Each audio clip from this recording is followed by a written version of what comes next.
la clase de hoy vamos a hablar de antecedentes de la Segunda Guerra Mundial.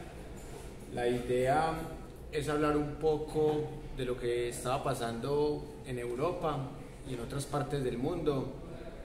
Entonces, hoy vamos a responder básicamente una pregunta, y es: ¿qué acontecimientos son importantes para comprender el inicio de esta Primera Guerra Mundial, y también que están correlacionados con la Segunda Guerra Mundial?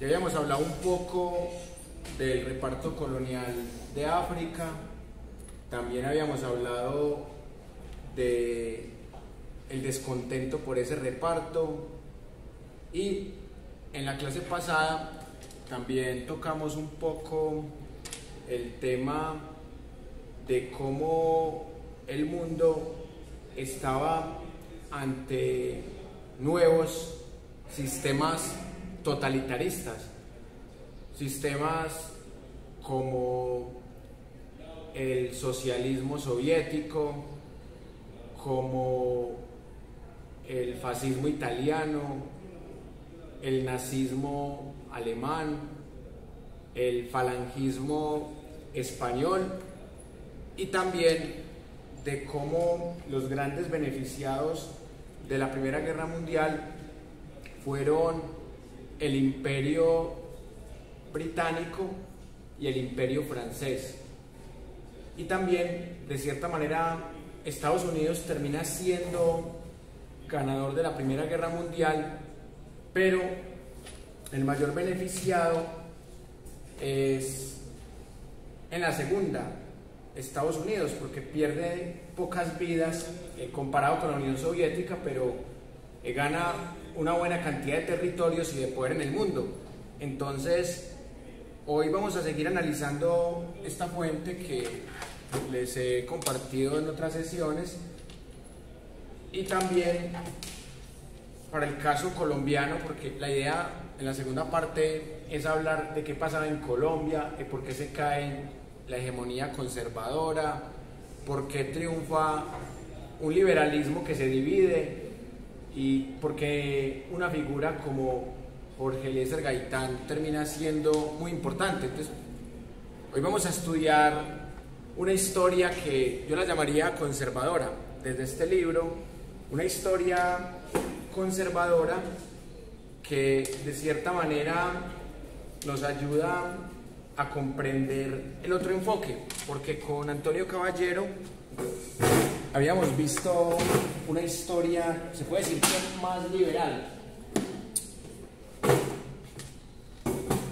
La primera pregunta específica que quiero que nos hagamos es: ¿cuál es el papel de personajes como Hitler, como Mussolini, como Stalin en esta etapa? Ustedes saben que Hitler era un cabo que participó para Alemania en la Primera Guerra Mundial, y el pueblo germano había quedado muy golpeado, porque saben ustedes que se cayó el imperio austrohúngaro.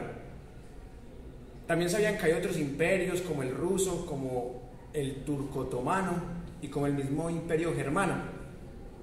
Entonces quedaron sometidos a algo que se llamó la República de Weimar, que era una república democrática, pero llevada a la quiebra en una tremenda hiperinflación.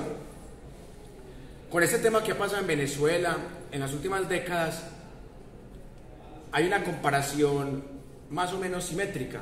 O sea, la inflación o la hiperinflación que ha habido en Venezuela es muy comparable en cifras con la hiperinflación de la República de Weimar. Pero esto tiene una causa que fue una consecuencia de la Primera Guerra Mundial, el Tratado de Versalles, que es el castigo a Alemania por echarle la culpa de la Primera Guerra Mundial. Recordemos que todo empezó con un detonante cuando un nacionalista que estaba a favor de intereses serbios, un nacionalista bosnio, asesina a un archiduque y se ve a Alemania como culpable porque Alemania sale a defender el imperio austrohúngaro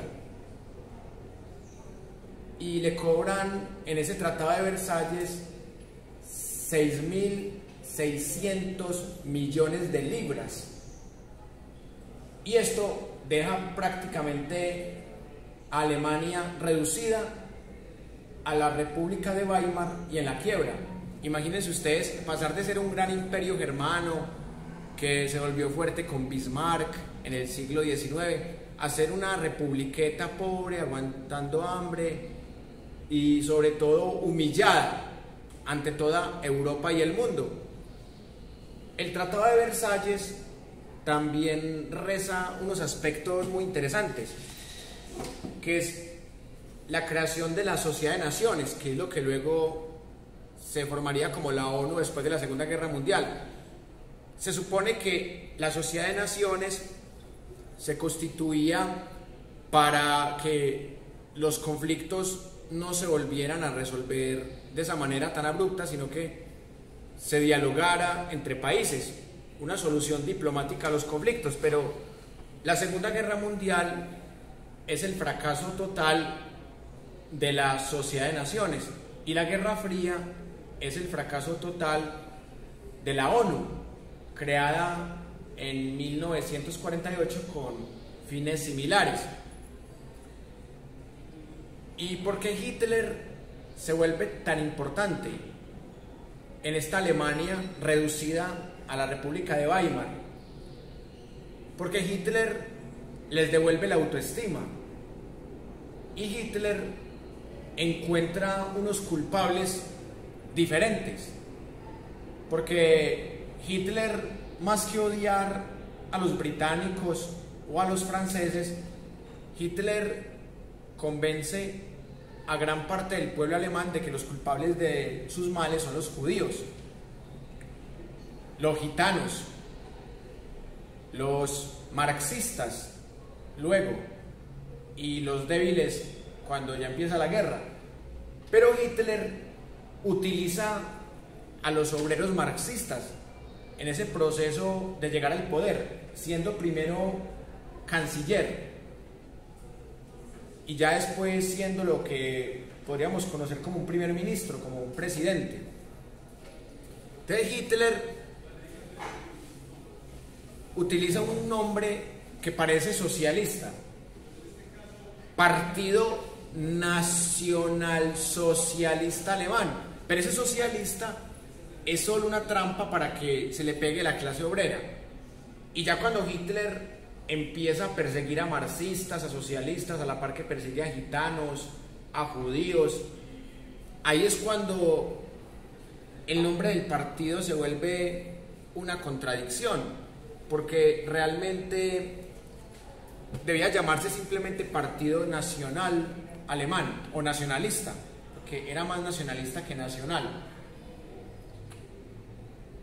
Y Hitler tiene un discurso muy persuasivo y se va hasta las raíces antiguas y dice: veas que nosotros somos una raza superior. Y Hitler trató de dar un golpe de estado fracasado, y por eso fue metido en la cárcel. Y estando en la cárcel, Hitler escribió un libro que se llama Mi lucha, y en ese libro él habla de economía y también le echa la culpa a los judíos de la crisis económica y política de Alemania. Ahí empieza a fortalecerse el antisemitismo o el odio a los judíos.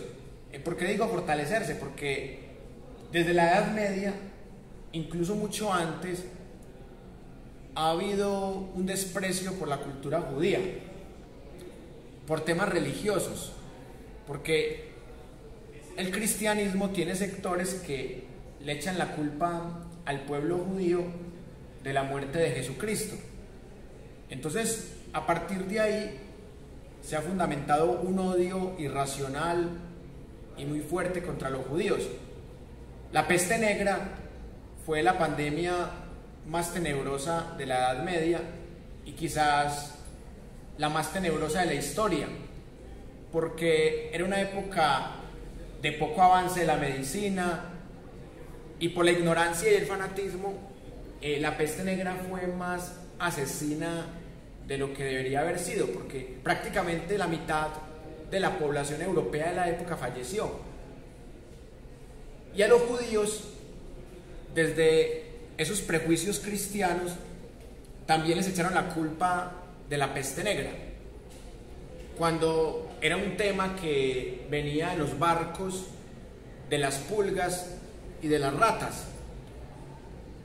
Y como en esa época creían que los gatos eran animales satánicos, entonces al matar gatos hubo una expansión de ratas, y esas ratas venían con unas pulgas y ahí venía la peste negra.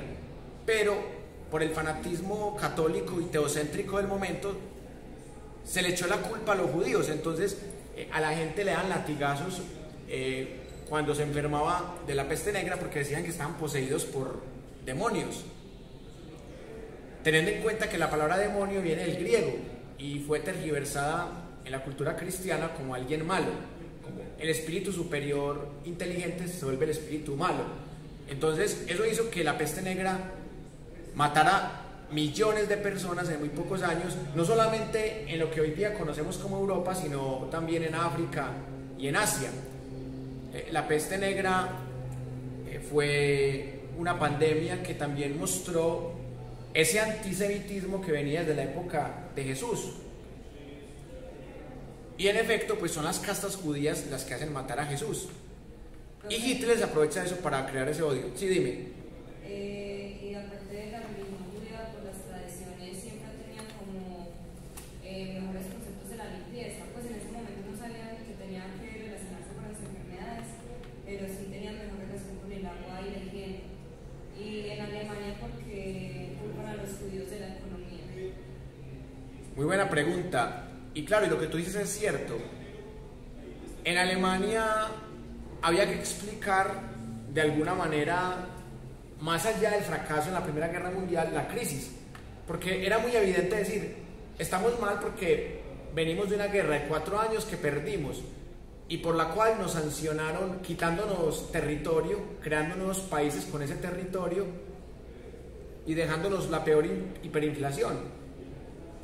Pues que en esa época de pronto no se utilizaba tanto el concepto de hiperinflación, se utilizaba más el concepto de carestía, porque todo está muy caro. Entonces Hitler tiene unas hipótesis conspirativas en donde él dice que los blancos tienen raíces de pueblos honorables y superiores, y los judíos no hacen parte de esos pueblos honorables. Y los judíos se han caracterizado por ser errantes, por ser nómadas y comerciantes. Entonces Hitler crea una teoría conspirativa en donde dice que hay que expulsar no solamente de Alemania, sino de todos los países germanos a los judíos. Porque recuerden ustedes que también estaba el imperio austrohúngaro, Austria y Hungría, que si bien no estaban unificados con Alemania en ese momento, luego se unifican un tiempo y son el mismo país, hablan alemán. Y la lengua se vuelve como ese símbolo de hermandad, como está pasando en este momento en el Donbass, que los ucranianos que hablan ruso tienden a sentirse identificados más como rusos que como ucranianos, porque viven en territorio ucraniano pero hablan el idioma ruso. Algo análogo sucedía en esta época. Hitler quiere un proyecto pangermánico. Ese pan es un prefijo que significa unir todas las culturas germánicas y que él consideraba superiores. Y también es un proyecto eugenésico, que significa que solamente los fuertes merecen nacer y merecen vivir. Los débiles deben todos morir. Por eso era tan peligroso que triunfara un proyecto nazi en el mundo. Por eso los peores enemigos del mundo, que eran los socialistas soviéticos y los capitalistas gringos, británicos y franceses, se unieron. O sea, porque era tan peligroso el proyecto nazi que hasta los peores enemigos desde la ideología política y económica se unieron para vencerlos. Los gringos poniendo sobre todo armas y dinero, y los soviéticos poniendo la carne de cañón, que eso lo hablaremos más adelante. Estamos hablando solamente de los antecedentes. Entonces, Hitler no solamente se aprovecha de la baja autoestima del pueblo germano después de la Primera Guerra Mundial, sino que también se aprovecha de ese estereotipo contra los judíos y de una rabia personal que él le tiene a los judíos, y curiosamente él tiene raíces judías, o sea, que también es como un odio a sí mismo. Es un odio inconsciente porque él se siente germano y puro, y él siente que existen las razas puras, porque él empieza a leer unas teorías del siglo XIX, la teoría de las razas de Gobineau, que ahí es cuando se habla por primera vez de la jerarquía de las razas y el concepto de raza. Hitler tergiversa el concepto de superhombre y de voluntad de poder de Nietzsche. Nietzsche era antipatriota, pero Hitler vende al filósofo Nietzsche como un patriota. Entonces manipula los archivos de él, aprovechándose de una amistad que tiene con su hermana Elizabeth, que fue la que terminó con los archivos. Y también Hitler construye una doctrina que hoy día se llamaría el darwinismo social, que es como aplicar la teoría evolucionista de Darwin, pero al ámbito social. O sea, que existen unas razas superiores y que estas, por ser más fuertes, son más aptas para sobrevivir. Y también hay otro referente que Hitler tiene y que se montó primero al poder, Mussolini, con el fascismo italiano, porque como el más famoso Hitler, a veces la gente tiende a creer que fue Hitler el que inspiró a Mussolini, pero es que Mussolini está en el poder desde 1922. Desde 1922 Mussolini tiene poder en Italia, y Mussolini tiene varias cosas en común con Hitler. La primera, que está ofendido con la Primera Guerra Mundial también. La segunda, porque Mussolini también fue socialista, pero a diferencia de Hitler, Mussolini sí fue un socialista que creía en la teoría marxista. Pero justo en esa Primera Guerra Mundial a Mussolini lo expulsan del Partido Socialista Italiano, porque él quería guerra. O sea, él no estaba de acuerdo con que hubiesen socialistas que pidieran la paz en ese marco de la Primera Guerra Mundial. Entonces, él termina muy ofendido contra los socialistas, y por eso, al final, después de algunas rencillas, Hitler y Mussolini terminan uniéndose. Y en España también hay un régimen republicano que exilia al rey, entonces, lo que se conoce como la Guerra Civil Española. Entonces, Franco se convierte en el guerrillero republicano monarquista de extrema derecha que Hitler y Mussolini terminan apoyando. Y los republicanos, que se dividen en anarquistas y comunistas, los republicanos tratan de buscar el apoyo de Gran Bretaña y de Francia y no los apoyan.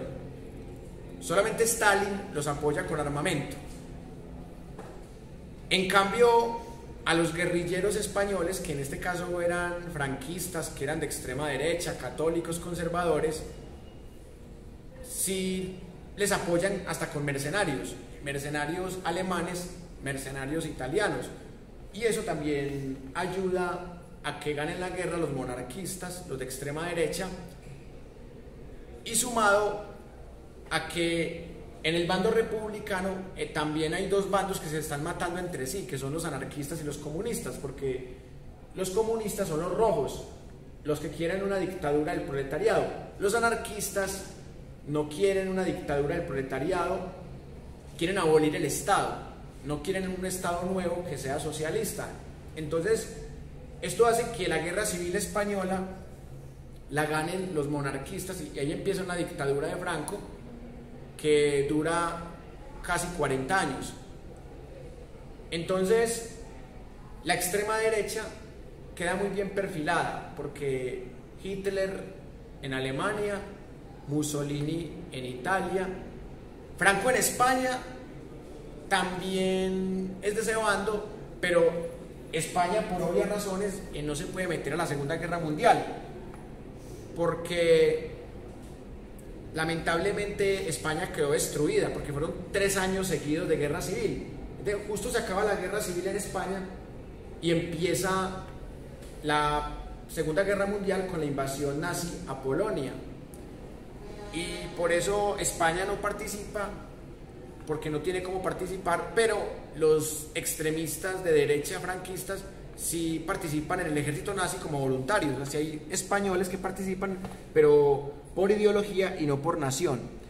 Bueno, y la última reflexión que quería compartirles, ya para entrar en materia en comparación de las fuentes, para cerrar esa parte introductoria.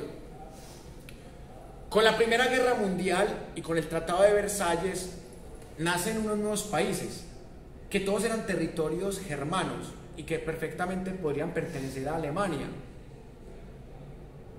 Por ejemplo, Checoslovaquia, Yugoslavia, Austria, Polonia, Lituania, Letonia y Estonia.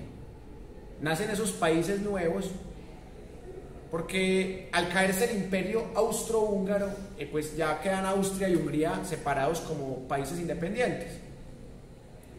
Entonces, el proyecto nazi no solamente es fomentar el antisemitismo y la venganza por el Tratado de Versalles, sino que también es tratar de unificar con esa retórica de que somos la raza superior a esos países en un solo país pangermánico. Mire que prácticamente lo mismo que quería la Unión Soviética. Por eso es que al final Hitler firma con Stalin el Tratado de No Agresión germánico-soviético, el Ribbentrop-Molotov. Es bueno, ustedes me caen muy mal porque son socialistas, ustedes me caen muy mal porque son nazis de extrema derecha, pero ambos queremos lo mismo, ambos queremos vengarnos de Polonia, ambos queremos partirnos a Polonia y a estos países que fueron producto de la Primera Guerra Mundial. Entonces no nos agredamos entre nosotros, o sea, no seamos amigos, pero tampoco nos agredamos. Ustedes se quedan con la parte oriental de Polonia y nosotros con la parte occidental.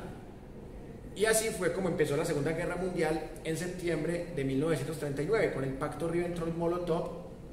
Y entonces Hitler le dice a Stalin: quédese con esas cositas que se llaman Lituania, Letonia y Estonia, a mí no me interesa eso, quédese usted con eso. Y ahí es cuando esos países que habían sido independientes después de la Primera Guerra Mundial terminan perteneciendo a la Unión Soviética y terminan siendo parte de las 15 repúblicas soviéticas, prácticamente hasta el 90-91, que fue la disolución. Y ahí es cuando Francia y Gran Bretaña tienen que tomar una decisión. Bueno, nos toca meternos con los nazis, pero ellos al principio son muy tibios porque ven que Alemania está muy bien armada, ven que la economía ya mejoró, entonces le tienen mucho miedo a una Segunda Guerra Mundial, y por eso ellos tratan de evitar al máximo la Segunda Guerra Mundial. Cuando los nazis se meten en Checoslovaquia, ellos ya empiezan a tener miedo, como bueno, ya se unieron con Austria, los nazis, ya se metieron a Checoslovaquia, están matando civiles y ya se van a meter a lo que llamamos ahora Países Bajos, que en esa época se llamaba Holanda. Se van a meter a Holanda, se van a meter a Bélgica y por ahí se van a meter a Francia y después van por Gran Bretaña. Entonces, ahí es cuando nace la frase de Churchill, que luego se vuelve primer ministro en el 40. Churchill dice: tuvimos el deshonor de no enfrentar a Alemania por evitar la guerra, pero ahora seguimos teniendo el deshonor y tenemos la guerra.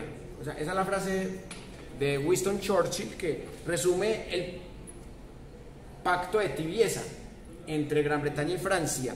Entonces es muy interesante mirar todas esas consecuencias.